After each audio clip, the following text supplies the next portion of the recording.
Mais uma vez, boa noite. Uma alegria estar hoje aqui na casa Leon Denis de Avaré, hoje dia 30 de agosto de 2018, 20 horas.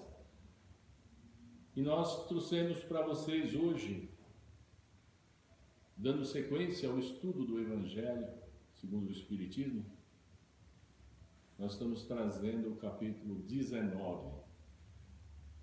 E o tema que nos foi destinado hoje, nesse capítulo 19, é o item 11, cujo título é Fé, Mãe da Esperança e Mãe da Caridade. Então o tema de hoje é Fé, Esperança e Caridade, ou seja, a Trindade cristã. No item 11, ele teve a participação de um amoroso irmão nosso de doutrina. Ele não quis se identificar, ele apenas se identificou como um espírito protetor e simbolicamente se deu o nome de José. E lá em 1862, na cidade de Bordeaux, na França, ele nos deu o seguinte depoimento, que faz parte da nossa doutrina hoje, como um ensinamento, e que é o item 11 do capítulo 19. Disse ele assim: a fé, para ser proveitosa, deve ser ativa. A fé não pode adormecer. A fé é mãe de todas as virtudes. Virtudes que nos conduzem a Deus. Deve velar atentamente pelo desenvolvimento das suas próprias filhas, que é a esperança e a caridade. Então essas filhas, a esperança e a caridade, são uma consequência da fé, se originam na fé.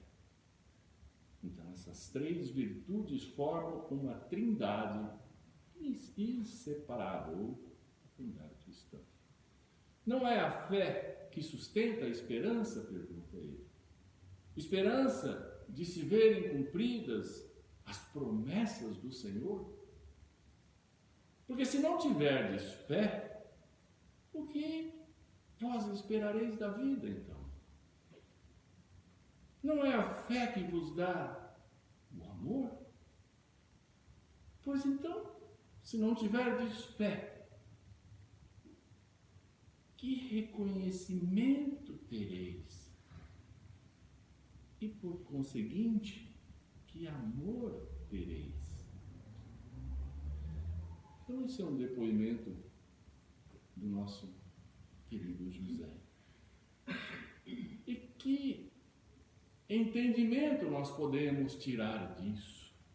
O que nós podemos analisar, refletir, meditar sobre isso? Eu diria, primeiramente, que a fé, segundo esses ensinamentos dele, a fé é a força que nos move. Mas aí o Gilmar me pergunta, mas Heitor, essa palavra fé é usada de diversas maneiras. Certo? Correto. Então vamos ver um pouco isso primeiro.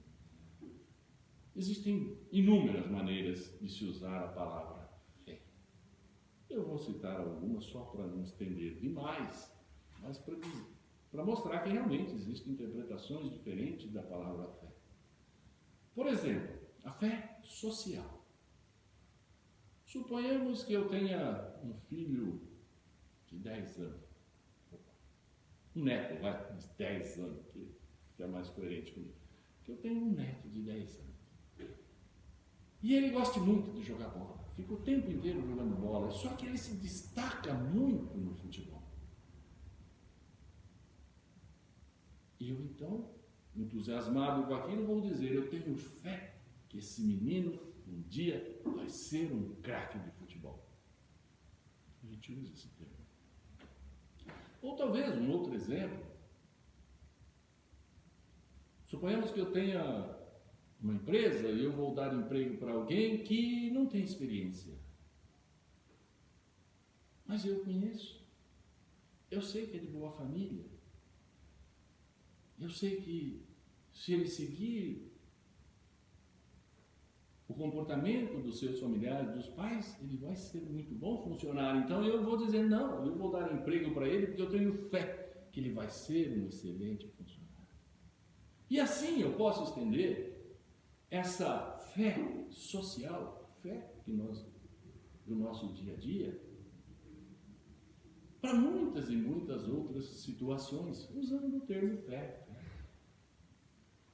Da mesma forma que se usa o termo amor para muitas outras coisas do que o real sentido da palavra amor que ela tem. Então essa fé social que a gente usa aí no dia a dia, ela tem o significado de confiar. Eu confio que ele vai ser um bom funcionário. Eu aposto, apostar. Eu acredito. Eu creio que ele vai ser um bom funcionário. Eu creio que ele vai ser um bom jogador.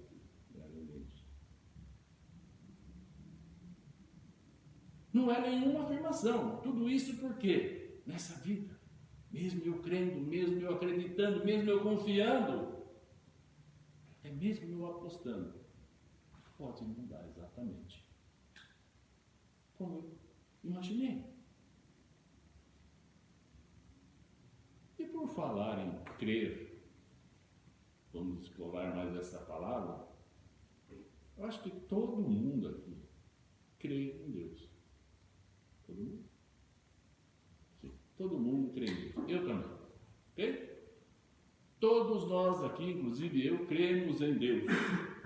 Ou seja, acreditamos em Deus. Confiamos em Deus. Todos nós. E por isso, ou devido a isso, nós estamos a um passo da fé. Nós estamos a um passo da fé. Por crermos. Nós vamos entender isso. Eu vou dizer mais um outro tipo de fé. Por exemplo, se você tem um documento, tem até alguém que pode me corrigir se eu estiver errado, tem um documento que eu tenho um original e uma cópia, uma certidão de casamento, um original e um xerox. Se eu chegar numa repartição pública, eu posso pedir para um funcionário que tenha algum posto, alguma coisa, para que ele dê fé pública para aquela cópia. Então ele vai conferir o original, a cópia, vai autenticar e vai dar uma fé pública. Então esse outro tipo você pode estender para um monte de coisas que acontecem na justiça dizendo fé pública, tá? Mas o que nos interessa hoje, voltando então ao tema, eu fiz só um breve comentário sobre os tipos de fé, é a fé religiosa, a fé em Deus. É isso que nós viemos estudar hoje. Muitas religiões pregam a crença em Deus.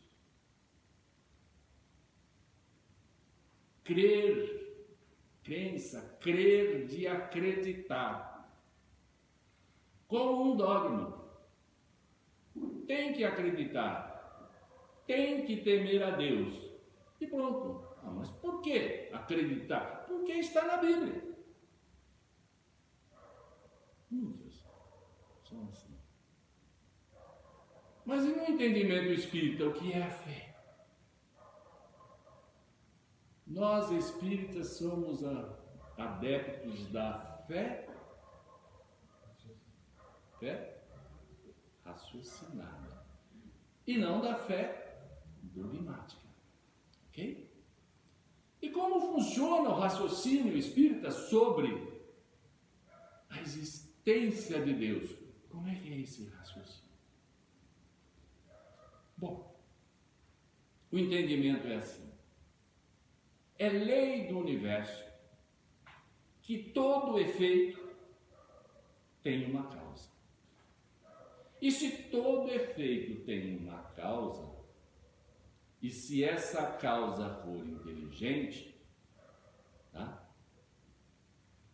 O efeito também vai ser inteligente. Então, se o efeito for inteligente, a causa também tem que ser inteligente.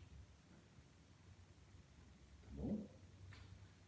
Então, se a gente observar toda a harmonia que regula as forças do universo, forças essas e harmonias que revelam a combinação e fins perfeitamente determinados, rigorosamente cronometrados, sem nenhuma falha, tudo seguindo uma lógica, uma harmonia planejado por algo muito superior ao que conhecemos. E ainda, se observarmos e analisarmos a criação de seres inteligentes,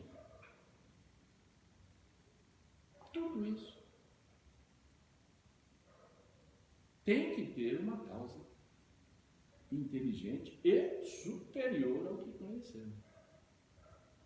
Ok? Então, essa causa inteligente e superior é o que nós chamamos de Deus. Então, gente, não é crer ou acreditar, não é dogma, mas é sim saber, é ter a certeza, é afirmar que a existência de Deus é verdadeira. É ter certeza que a existência de Deus é incontestável, que é inquestionável. Então não é crer, porque crer é acreditar, é saber, é ter certeza, é afirmar: Deus existe. Você crê em Deus? Creio e tenho certeza. Aí sim. Está claro? Agora, fé em Deus. Fé vem do latim fide. Vem do latim fide.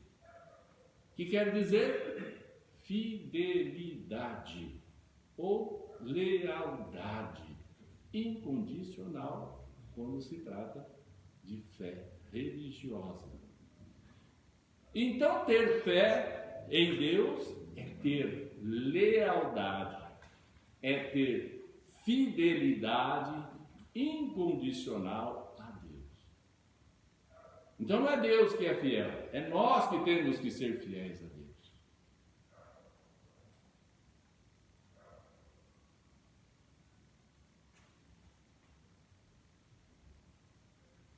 Fidelidade. Por que fidelidade? Porque Deus é o Criador. E nós somos as criaturas, ou almas, ou espírito, o que quisermos dizer. Então é nós que devemos fidelidade. Mas então por que se fala fé em Deus? Por que se escolheu esse termo, fidelidade? Vamos entender isso, por quê? De se usar fé, fidelidade a Deus, para que a gente saiba, para que a gente tenha certeza da existência de Deus. Quando Jesus mencionou para nós suas criaturas, ou as criaturas de Deus, deixe seus bens, deixe as suas famílias e me siga. Ele estava aí afirmando a necessidade do desapego de tudo e um consequente apego a Deus. Deixe seus também suas famílias e me sigam. Ok? Ele disse também, é necessário morrer nessa vida para viver a vida eterna. E tem Francisco de Assis que disse também na oração, maravilhosa, né? E é morrendo que se vive para a vida eterna. Gente, se a gente for analisar isso aqui, é morrendo que se vive para a vida eterna, é necessário morrer nessa vida para viver a vida eterna. A primeira coisa que nos vem na cabeça é o quê? Eu vou desencarnar e vou viver a vida eterna. Ponto. Está claro. Isso aí seria esperar de Jesus, de Francisco de Assis, de um mês. Perdoa se eu estou usando um mau exemplo. Por quê? Porque eles não se prestariam a dizer algo tão óbvio, tão banal, para nós que aceitamos a espiritualidade, a vida espiritual. Então esse sentido de morrer para viver a vida eterna, não é esse primeiro que eu citei, de a gente desencarnar e viver a vida espiritual. Não. O simbolismo é morrer nessa vida. O que quer dizer isso? Quando a gente diz, eu quero viver a vida, o que eu estou dizendo com isso? Eu quero aproveitar a vida. Eu quero curtir a vida. Eu quero passear, eu quero viajar, eu quero comer bem, me vestir bem, bom carro, boa casa, dinheiro no banco. Quando eu digo eu quero viver a vida, é isso que eu quero dizer. Então quando eu falo é necessário que eu morra para viver a vida eterna, eu tenho que morrer dessa vida que nós queremos viver, essa vida material,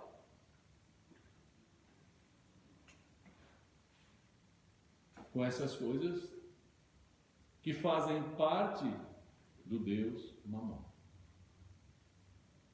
As coisas que o dinheiro propicia. Temos que morrer para a vida que Mamon nos oferece e viver para a vida eterna que Deus, nosso Criador, nos oferece. E o que é morrer e viver? Eu paro de fazer essas coisas que a gente sonha em fazer. Viver para viajar, para passear, para se divertir, para comer, para beber, para vestir, para morar. Eu não dou tanto valor a isso. Faço o necessário. E vivo para a vida eterna, ou seja, eu começo já nessa vida, não depois de desencarnado, já nessa vida, a viver a vida eterna. Mas o que é viver a vida eterna? O que eu levo para a vida eterna? O que eu levo? As virtudes, as coisas boas, a paz, a paciência, a tolerância, o perdão, a compaixão, a caridade, o amor ao próximo. É praticar isso aí, em vez de praticar as coisas que Mamon nos oferece. É começar já nessa vida a viver a vida eterna, priorizando essas virtudes, ao invés de sonhar apenas em usufruir as coisas materiais dessa vida.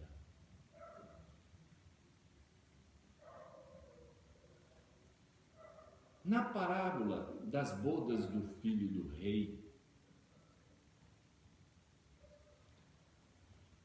o sentido que está intrínseco, embutido dentro, é o casamento do Criador, naquela parábola representada pelo filho do rei, ou Jesus, com as criaturas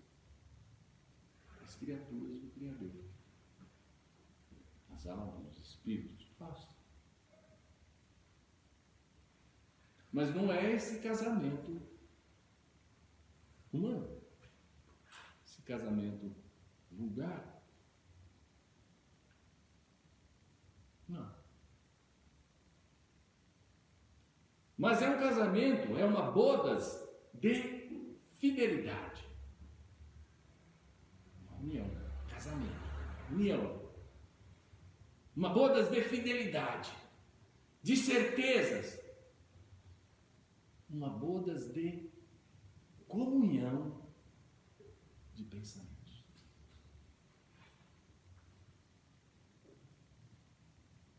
Jesus já nos dizia: eu e o Pai somos um. Eu e o Pai somos um. Aí está a comunhão. Aí está a união, o casamento com Deus. E Jesus é o exemplo maior que nós temos que seguir.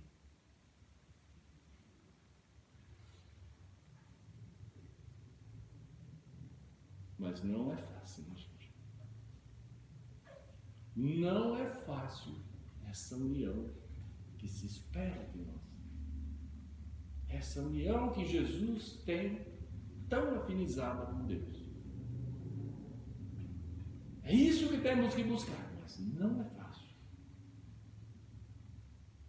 Pois esse casamento exige de nós muita força, muita determinação, muita convicção, da certeza dessa que nós queremos mesmo essa união com Deus. E eu digo que não é fácil porque vejamos o que aconteceu com Pedro o apóstolo.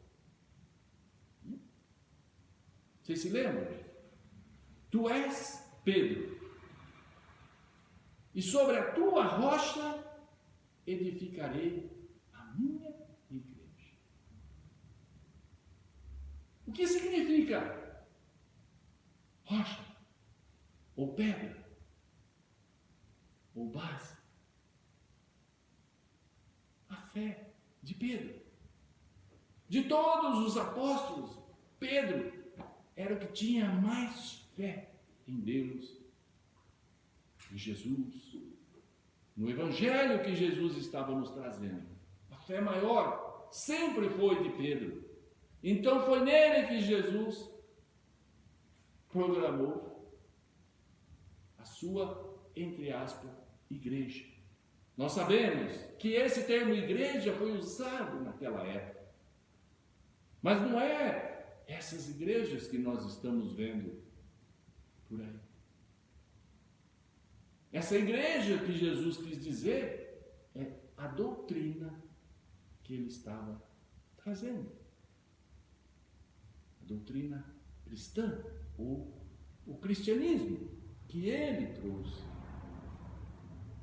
Algumas igrejas depois adotaram o cristianismo, como o espiritismo também adotou o cristianismo. Mas o que Jesus nos trouxe foi a doutrina cristã original, o cristianismo primitivo, sem adulterações. E foi isso que ele encarregou Pedro de divulgar, essa doutrina. E para fazer isso ele tinha que ter fé. Mas todos se lembram do que aconteceu com Pedro também, não lembram? Jesus disse assim para ele: Pedro, antes que o galo cante. Você lembra? Tu me negarás 3 vezes. Pedro, vamos de uma fé imensa. Não, Senhor. Aguarde e verás. Ok? E como todos nós sabemos, Pedro, que era o que tinha a maior fé, escorregou, titubeou, fraquejou na hora crucial. E ele só veio a se recuperar quando? Quando Jesus ressuscitou. E ele viu que Jesus estava vivo espiritualmente. Aí ele teve a certeza.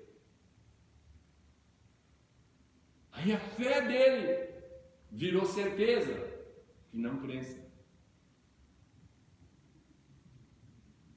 Aí ele passou a saber que existe realmente a vida espiritual, que existe realmente um Deus e não era só uma crença, porque ele viu Jesus que ressuscitou.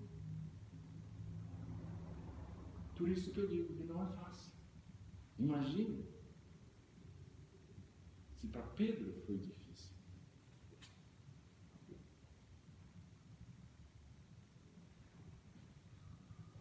Temos outros exemplos de fé verdadeira. Quando nós nos lembramos dos cristãos que foram sacrificados nas arenas, todo mundo assistiu o filme, viu como é que foi essas histórias. Eles foram devorados por leões, para a diversão do público.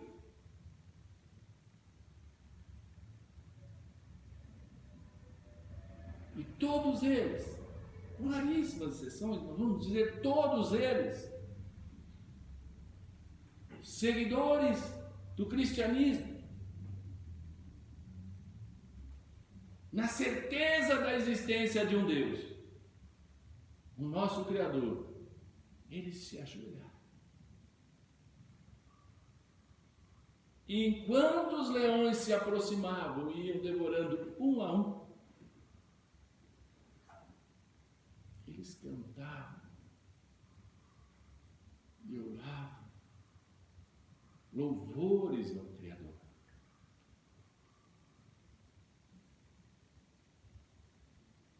Que exemplo de fé! Que exemplo!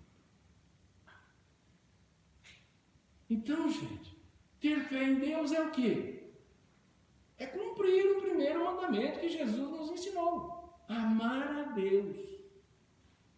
Mas como é esse amor? Amar a Deus sobre todas as coisas. Em qualquer situação, aconteça o que acontecer. Como os homens da arena. Como Pedro deveria ter feito na época.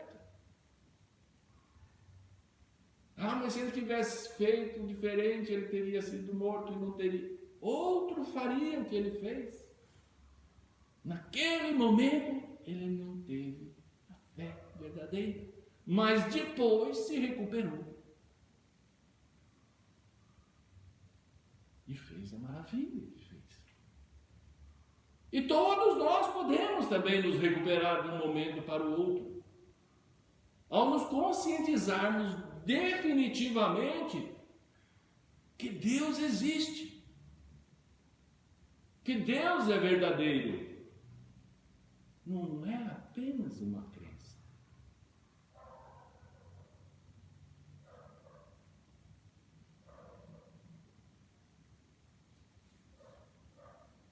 A Trindade, como nós dissemos, são três. Nós falamos da fé, vamos falar um pouco da esperança, que é a segunda da Trindade.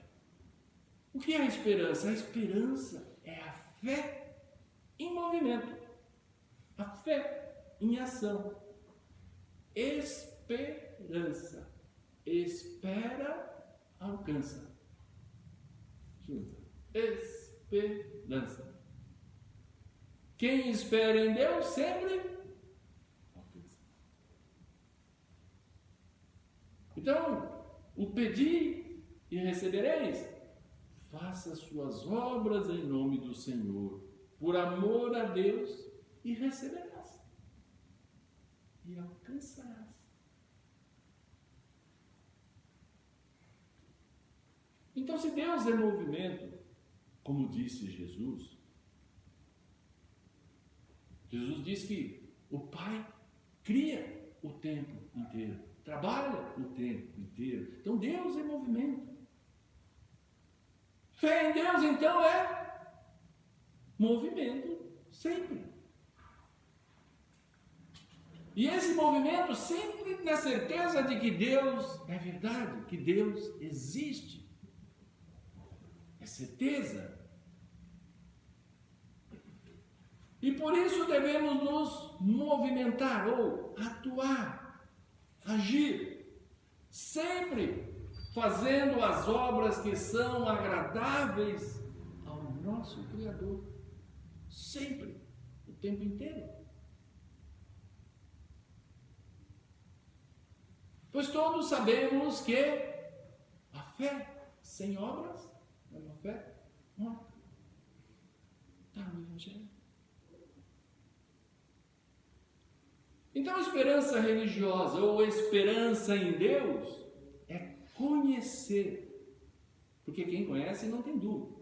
Eu conheço você, não tenho mais dúvida que você é a Patrícia. Eu conheço o Mar, o dia que eu ver de novo eu vou falar é Mar. Então a esperança religiosa ou a esperança em Deus é conhecer, é estar certo, é ter certeza de tudo faz parte. Tudo faz parte de um maravilhoso, de um magnífico planejamento divino.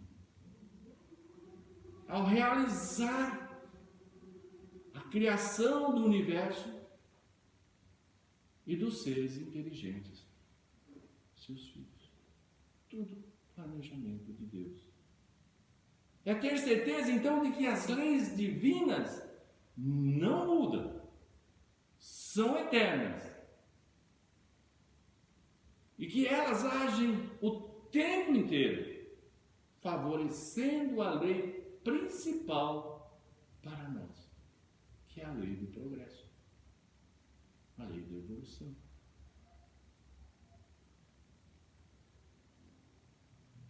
Então, meus irmãos, quando nós não estamos alicerçados na fé em Deus, nos falta então o quê? A base, o que Pedro tinha, a rocha, a fé. Base essa que dá sustentação para todos os demais sentimentos. Todos os demais sentimentos. E sem isso, então, fica impossibilitado o sentimento da verdadeira esperança. Sem a fé, não tenha esperança.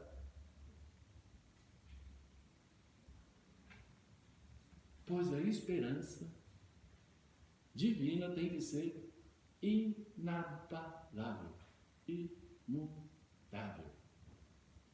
Da mesma forma que eu sei que Deus é verdade, a esperança de que Ele planejou tudo para dar tudo certo é verdade. Então eu não tenho o que temer.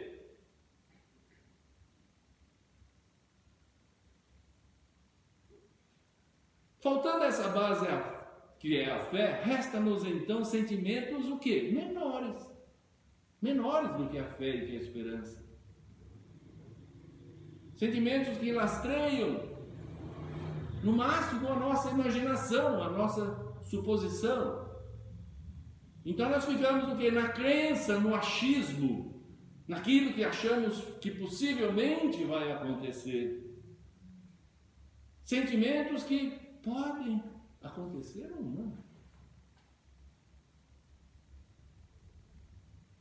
Por isso, muitas vezes ouvimos erroneamente, mais uma correção aqui, ouvimos erroneamente pessoas dizendo assim: aquele homem virou um andarilho, ou aquele outro virou um alcoólatra, ou pior ainda, aquela mulher se suicidou porque ela perdeu a fé, ela perdeu a esperança. Gente, essa afirmação está errada. Como é que a pessoa pode ter certeza que Deus existe e depois não tem mais certeza? Como é que eu posso ter certeza que o mar é mar e depois não tenho mais certeza? Então ninguém perde a fé, ninguém perde a esperança, perde a crença. Perde a crença. Eu acreditava, não acredito mais. A fé é imutável. E a esperança também.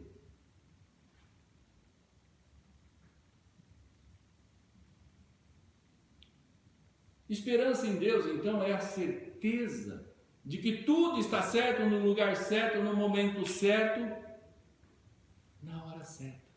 Tudo.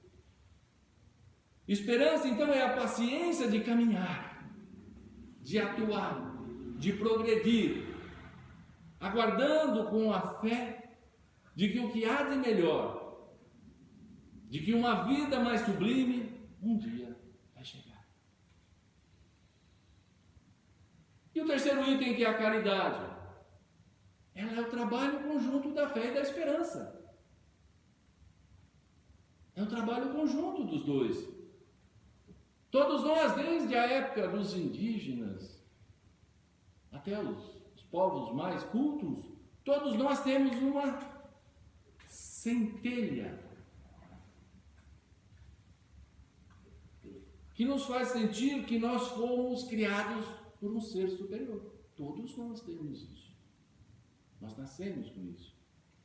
E isso é um auto-reconhecimento da centelha divina que está dentro de nós. Essa faísca criadora é que nos dá a vida, que nos sustenta. Quanto mais seguros estivermos desta convicção,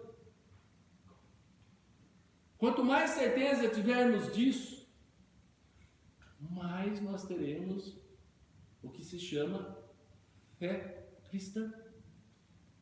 Está aí então a primeira lei divina que Jesus trouxe: amar a Deus sobre todas as coisas.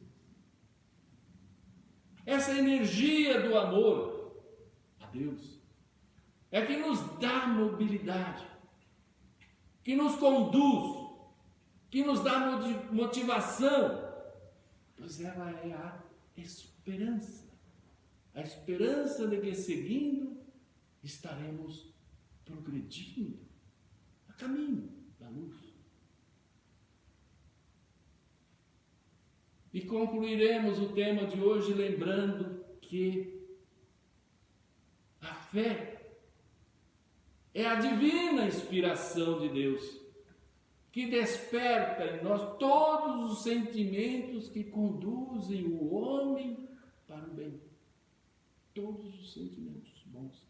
Ela é a base da nossa regeneração. É o alicerce da nossa edificação. A fé. Quanto maior for a nossa fé, maior é a motivação da esperança. Esperança essa que nos emociona, que nos sensibiliza, que nos faz agir quando encontramos um irmão necessitado,